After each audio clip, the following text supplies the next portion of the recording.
Good morning, everyone, and welcome. My name is Emmy Navarro, and I'm the Education Events and Partnerships Coordinator here at Third Way. We're delighted to have you join us today for the inaugural event in our new series, Across the Finish Line, where over the coming months, we'll do a deep dive on all things related to college completion, starting with today's conversation, why college completion matters. We have a college completion crisis in our nation's higher education system, where colleges and universities graduate just over half of all of the students that they enroll, leaving a large proportion of students worse off than before they started. As a nation, we've made important strides in improving access and affordability in higher education, and an investment in completion is long overdue, which is why the $500 million College Completion Fund proposed in the Build Back Better Act is an important start in addressing this issue and signals a major shift in the focus of federal higher education policy from simply getting students to college to making sure they get through college. Because the fact of the matter is, not only do students and their families benefit with their higher education, but a college degree benefits students and society as a whole. To help us explore the nuances of why college completion matters, we're thrilled to be joined by a group of esteemed experts who will tackle different aspects of college completion in mini TEDx-style talks. Before I hand things over to our moderator, though, I want to go over a few logistics of today's run of show. Our hope is that you'll be able to connect with our experts in breakout rooms for Q&A following their presentations. If you have specific questions for a speaker, please feel free to throw it in the chat, but know that we'll do our best to answer your questions at the end of the event. I also want to note that this conversation is on the record and is being recorded. So if there are things that you miss or will want to reference again later, you will be able to do so on Third Way's website. That said, the breakout rooms will not be recorded. And finally, I'll be sharing relevant resources throughout today's event in the chat. Feel free to save the chat for later using instructions I'll share there. And now, with all of the housekeeping stuff out of the way, I'll pass the mic over to our moderator and my colleague, Nicole Siegel, Deputy Director of Education. Thank you so much, Emmy. So as Emmy shared, we are really thrilled to be joined by 5 higher education experts today to talk about a variety of timely and relevant, issues related to college completion. The way things are going to work today is a little different than our past events. I will introduce each of our speakers briefly and give them about 5 minutes to offer their remarks. Think mini TED-style talks. We'll hear from all of them, and then we will move into breakout rooms for Q&A. Again, we will be holding questions until the breakout room conversations at the end. So we're going to kick things off by diving into the economics of college completion. To lead this topic, we're joined by Dr. Sarah Reber. Sarah is a visiting fellow in economic studies at the Brookings Institution and an associate professor of public policy at UCLA. So Sarah, I am going to let you take it away.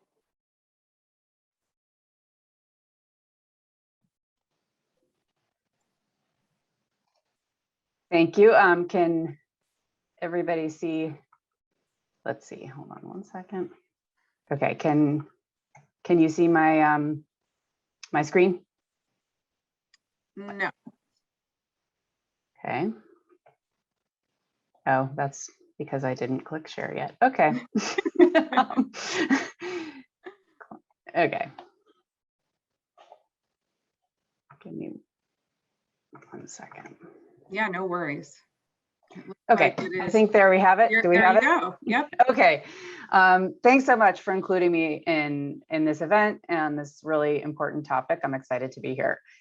As Nicole said, I'm an economist of education. So in the few minutes I have, I'm just going to lay out some basic facts about college completion. First, more and more people are asking whether college is still worth it, but the answer is pretty clear. A college degree is valuable. A college graduate can expect to earn twice as much as a high school graduate over their lifetime. And it's not just money. College graduates are healthier, their kids do better in school, and their marriages are more stable. College degrees are valuable not just for individuals, but for society. And a pile of research conducted over many years shows that this is not just a correlation. Getting a degree causes better outcomes for individuals and for society. In recent decades, we've done a good job getting more students into college. As you can see in this figure, college enrollment has increased broadly for all groups, but students are entering a system with an uneven record of producing graduates. According to the most recent data, only 63% of first-time freshmen at four-year colleges earn a degree within 6 years, and completion rates are even lower for shorter degrees.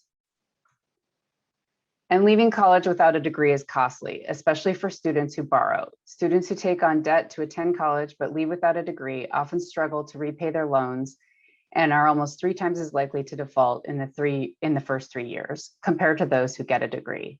These costs could be mitigated with better student loan policy, but as a society, if we only fixed the financing and didn't address completion, we'd still be missing out. We'd be missing out because many students on the margin of dropping out benefit a lot from completing college. There's this idea, fairly deep-seated among both the public and researchers, that those who've done well in school so far will benefit the most from more school.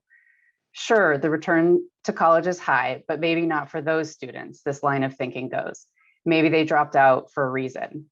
This idea that academically less prepared students don't benefit from higher education conflates performance in school with the value added of attending college and graduating. More and more research shows this view is simply not true. Students from all backgrounds, including those who struggle academically, benefit from crossing the finish line. The returns to completion are so high that well-designed policies that help students across the finish line can pay for themselves in future tax revenue. So the costs of dropping out are high, and the benefits of getting more students across the finish line are substantial. So what can we do?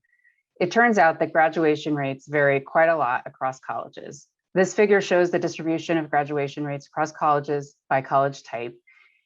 Private not-for-profit colleges have the highest average graduation rate, with about 65% crossing the finish line. For-profit 4 years have particularly dismal rates at about 35%, and public 4 years are in between, just shy of 60%. But you can see that within each sector, graduation rates vary a lot across colleges. Some colleges are doing a good job graduating their students, and others are not. More selective colleges tend to have higher graduation rates, and for-profit colleges have a particularly bad record, which incidentally, for-profits also account for more than their share of student loan defaults. To be sure, some colleges have high graduation rates simply because they enroll academically prepared and financially secure students who are likely to graduate no matter what. But it's not just who enrolls, but what colleges do that matters. Different colleges serving similar populations often have different graduation rates, and several studies show that academically less prepared students can benefit tremendously from access to more selective colleges with high graduation rates. Understanding what drives this variation in graduation rates across colleges is, I think, the key to making progress. To improve completion, we should both direct students away from low completion colleges and work to improve completion across all colleges.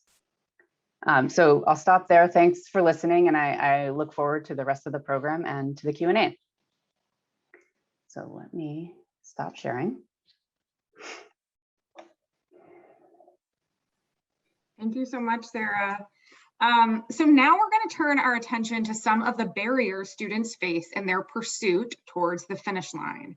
We are joined by Dr. Jennifer Brown, the Vice Provost and Dean of Undergraduate Education at University of California, Riverside, where she's also a professor of public policy, and an extra special thanks for joining us at an early hour on the West Coast. Jennifer, it is all yours. Thank you, and good morning or good afternoon, wherever you are, almost afternoon.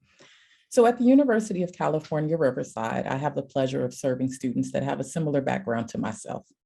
UCR has a student body that is 55% first generation and 48% Pell eligible, and half of our students are historically underrepresented. On a national level, our higher education system is not designed to serve these students. Many of our resources are structured for traditional students that come from households that can contribute to their education, and with parents that have gone to college and can provide guidance and networks leading to fruitful careers after graduation. I know this intimately as my journey started at a 4-year university, but after several hardships, I transitioned to a 2-year community college and worked my way back to a 4-year to complete my degree. I can share firsthand that the current post-secondary structure is riddled with challenges, including how to navigate college successfully, what to do if you have a bad term or semester, and where to go for help. So most students hit a roadblock and believe they are the only ones. And it happened to me. I didn't know how to get back on track, so I hid from my professors. And some students don't want to self-disclose, that they need help. And so support services that are visible and accessible are extremely important for retention. These supports include interventions such as holistic advising, tutoring and supplemental instruction, and emergency aid. Supports like these are all fundamental to helping students that face challenges and hardships. So for most students, life simply gets in the way. Our first-gen students often have to convince their families that attending college is the best option for them. And they often face challenges with affordability, childcare, transportation, how to afford commuting or cost of housing, and face trade-offs between helping the family financially and pursuing their education. And these are real-time challenges that are often ignored by higher education institutions.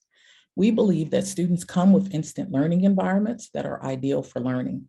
And we saw this in the pandemic when students often did not have a quiet place to study, and some students resorted to working in their closets and bathrooms. UCR students are determined and recognize that the key to increasing mobility is with a baccalaureate degree and beyond. According to the Pew Research Center, 86% of Latino parents and 79% of African American parents with children under 18 say it is either extremely or very important that their children earn a college degree. And it's no secret that larger percentages of first-generation Pell eligible and URM students are entering the doors of colleges and universities across the country and view a four-year degree as a way to enter the workforce with increased wages. So it's our duty and responsibility to learn how to serve our students, specifically in a holistic manner that removes administrative and financial barriers. So in order to do this, we have to understand the whole student, who they are, what it takes for them to show up in a mental capacity where they are able to learn and ultimately graduate. The one-size-fits-all approach has consistently failed our Pell eligible first-gen and URM students when we look at completion rates and achievement gaps in a measure of student success. So according to the National Center for Educational Statistics, an achievement gap occurs when one group of students, whether it's students grouped by race, ethnicity, or gender, outperforms another group, and the difference in average scores for those two groups are statistically significant. So in the case of Pell eligible and URM students, this gap exists nationally.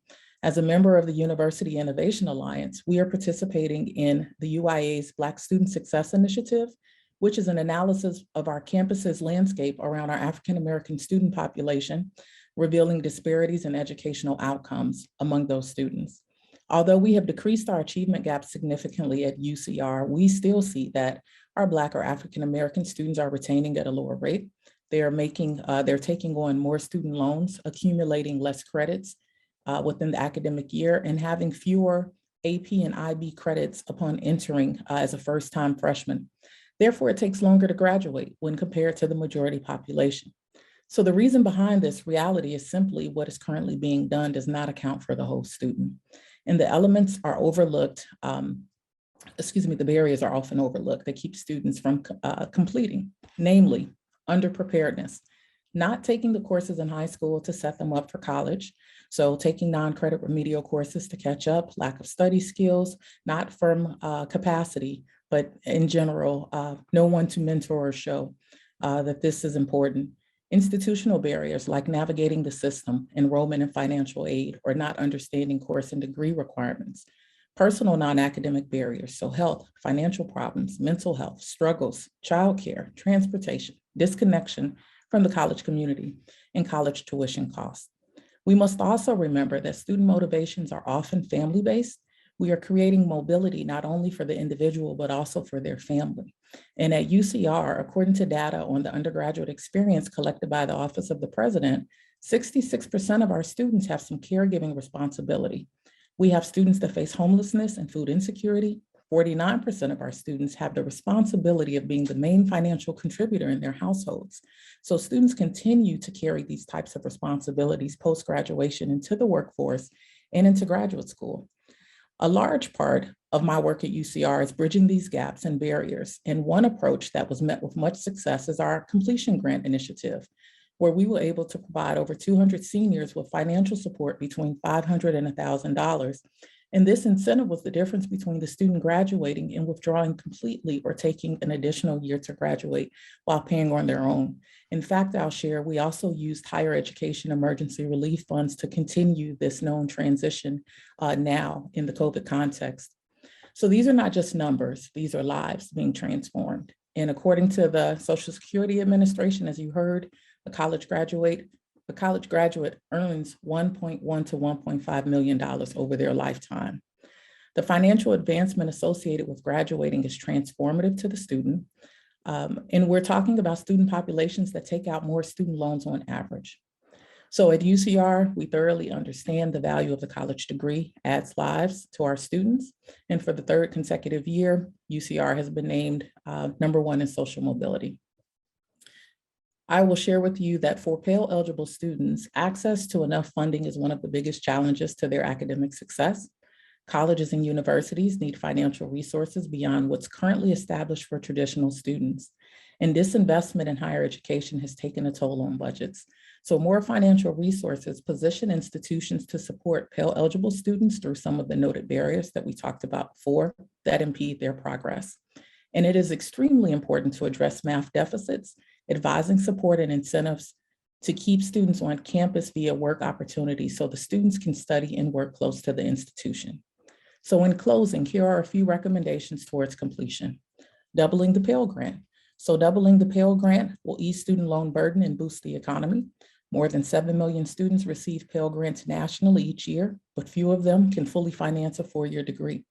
And so this results in a rise in student loan debt, which prevents recent graduates from buying homes, starting businesses, earning advanced degrees, or launching their own endeavors. Doubling the Pell Grant will help students meet their basic needs. Across the country, college students are struggling with access to food, housing, healthcare, childcare, and other essentials. So higher levels of direct federal aid offered through Pell Grants will help ease the national issue. Doubling the Pell Grant allows some colleges and universities to stretch financial aid further. So more financial aid can be provided to students whose household incomes make them ineligible for federal assistance, but who struggles because of the cost of living that drives up the total cost. Establishing national completion grant funding. This resource helps with unexpected expenses. Students often do not know that a parking ticket, healthcare costs, housing costs may impede their ability to continue. And completion grants give students the extra financial support that is often needed to get them across the finish line. Last, funding for holistic student advising. Making sure students have access to knowledgeable advisors that focus on the student journey and specific barriers that prevent students from persisting. Advising is important to increase retention by guiding the student through the college process and to provide guidance on academic and co-curricular supports.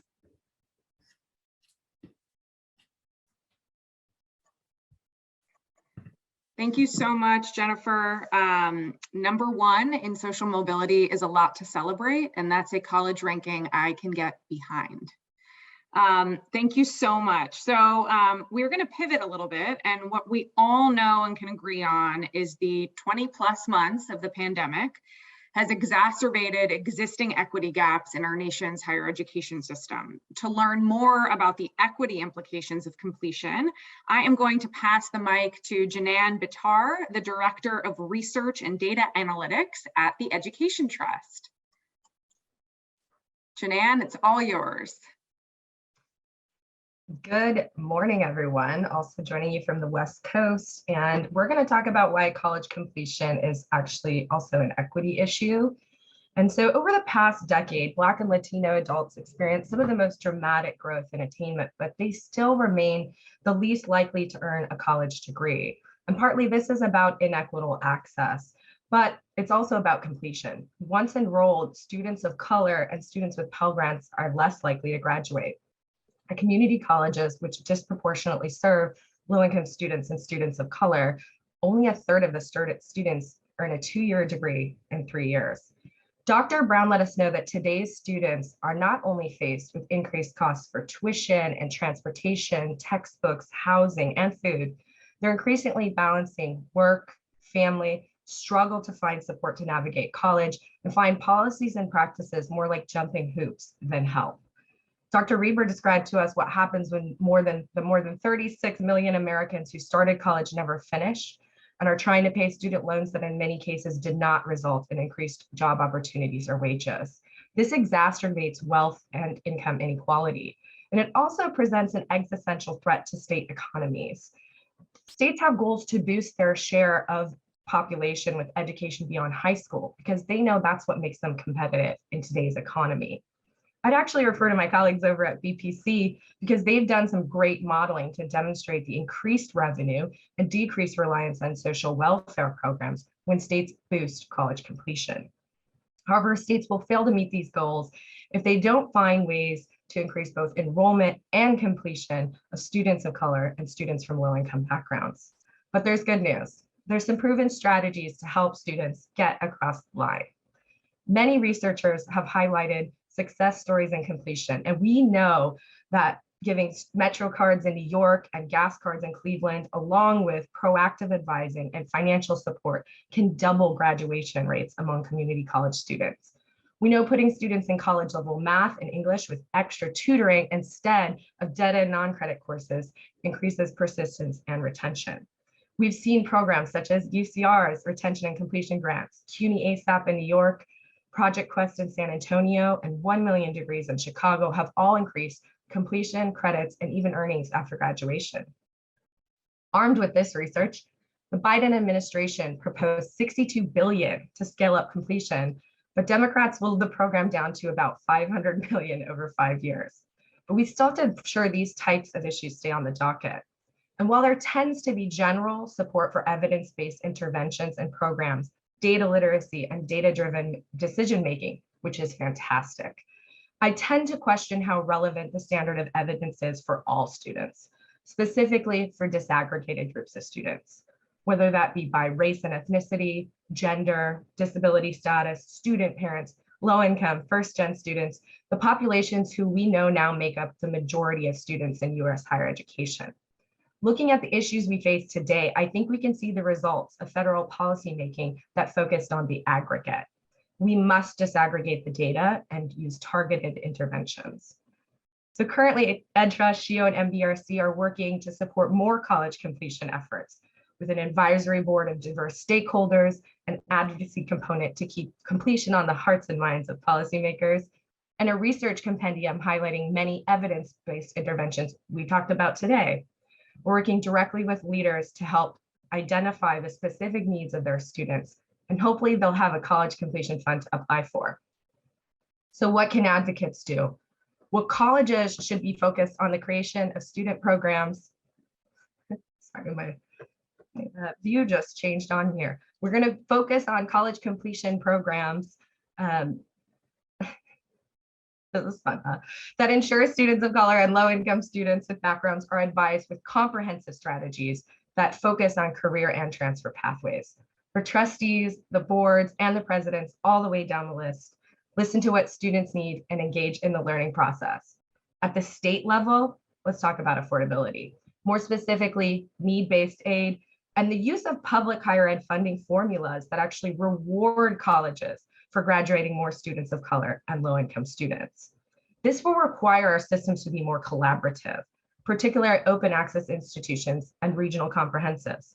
What's happening at the state's K-12 education system directly affects their prospective students and enrollments. And at the federal level, it's time to scale up. Invest in colleges that enroll greater shares of students of color and low-income backgrounds, like our MSIs and community colleges, and make college truly affordable so students don't have to choose between paying rent or putting food on the table. That looks like doubling the Pell and building federal-state partnership towards a debt-free college. As we move forward, lawmakers must ensure that funding for retention and completion remains a priority and that all students on their mind. These success programs are a necessary piece to solve the equity challenges facing today's students. Thank you. Thank you so much, Jinann. So in a time of polarization, where it may seem Democrats and Republicans seldom agree on any issue, there's actually a lot of support across the aisle on the importance of college completion. To talk more about bipartisan support for getting students across the finish line, I am going to throw things over to Dr. Kevin Miller, Associate Director of Higher Education at the Bipartisan Policy Center. Kevin, it is all yours. Great. Thank you so much to Third Way for hosting this important conversation and for inviting me to speak today. So the Bipartisan Policy Center's higher education priorities overlap a great deal with the other organizations here, but we see BPC's specific role as generating bipartisan support to move policies across the finish line, whether that be in Congress or in regulatory spaces.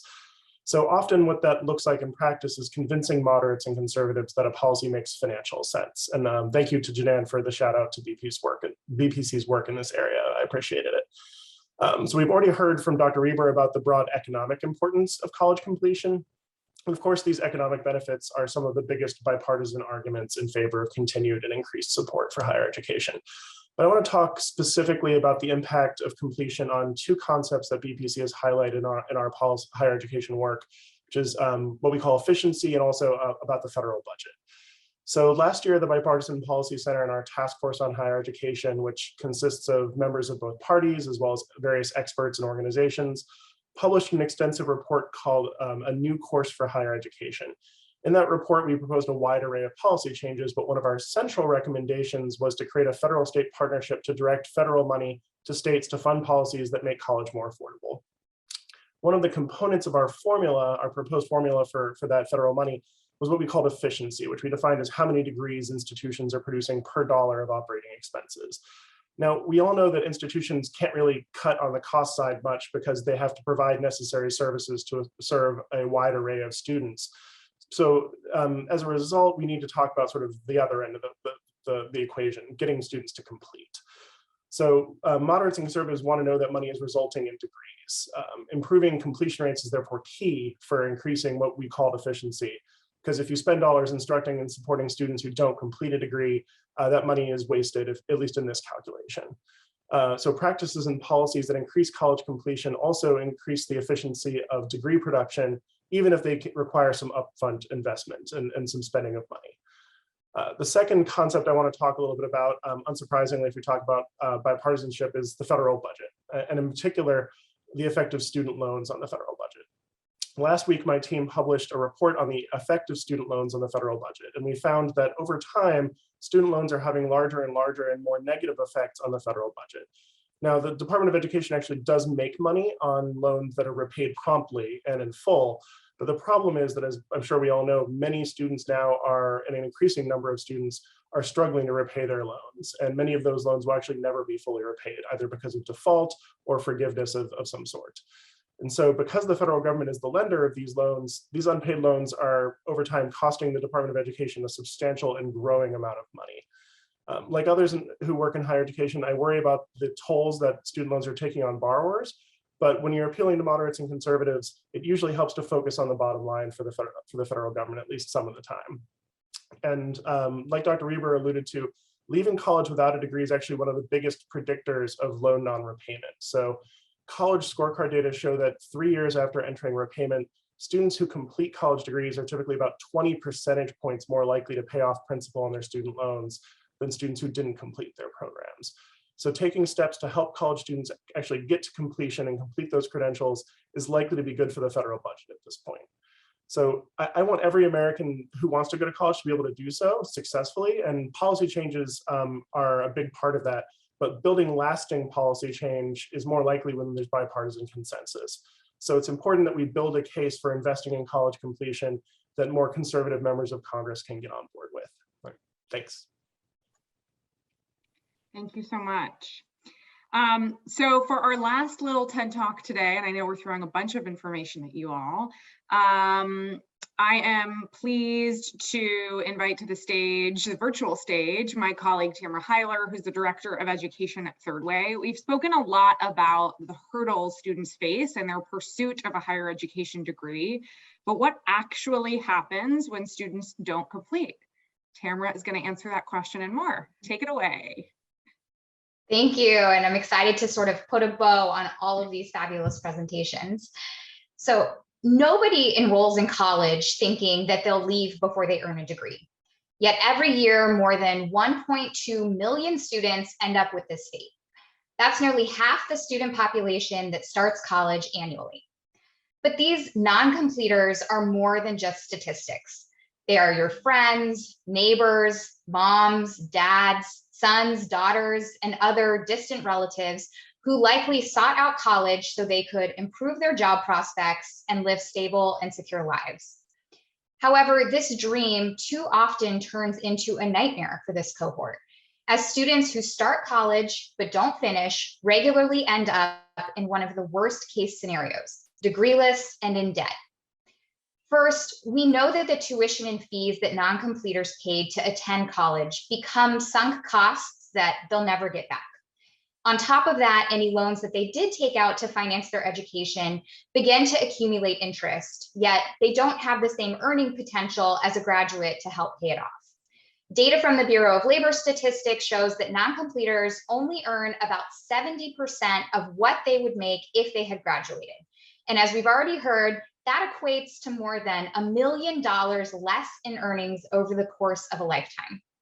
Not to mention that this some college, no degree cohort faces a job market with an unemployment rate that is nearly 3 percentage points higher than the one experienced by their degree holding peers.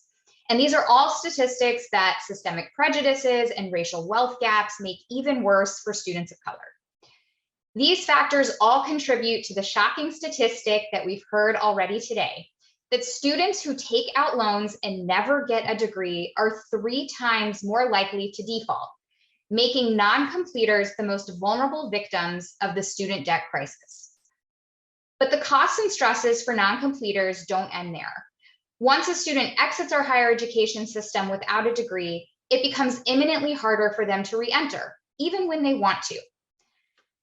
First, if a student did end up defaulting on their loans, they can lose future Pell eligibility that could help them re-enroll.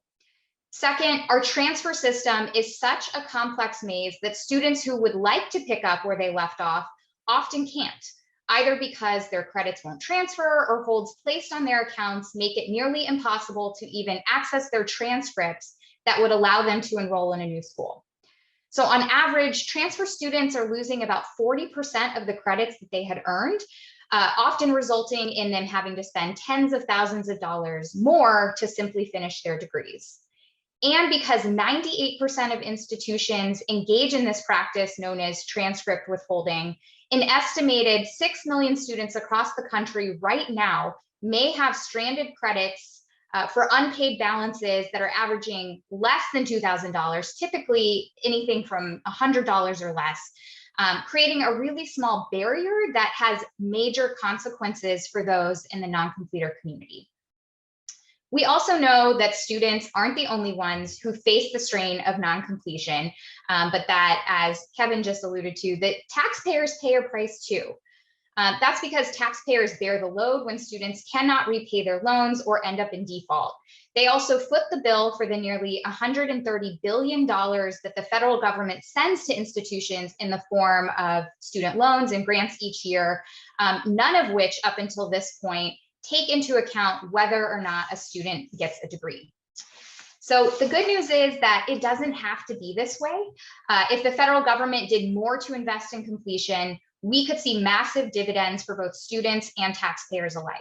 One analysis conducted by Third Way a few years ago found that if we managed to move the current college completion rate of about 57% to just the current high school graduation rate of 84% for one cohort of students, we could end up with 1.3 million more college degree holders in just 1 year, which would equate to an additional 100,000 adults in America with good jobs, more than 50,000 families raised out of poverty, and more than $91 billion in additional tax revenue.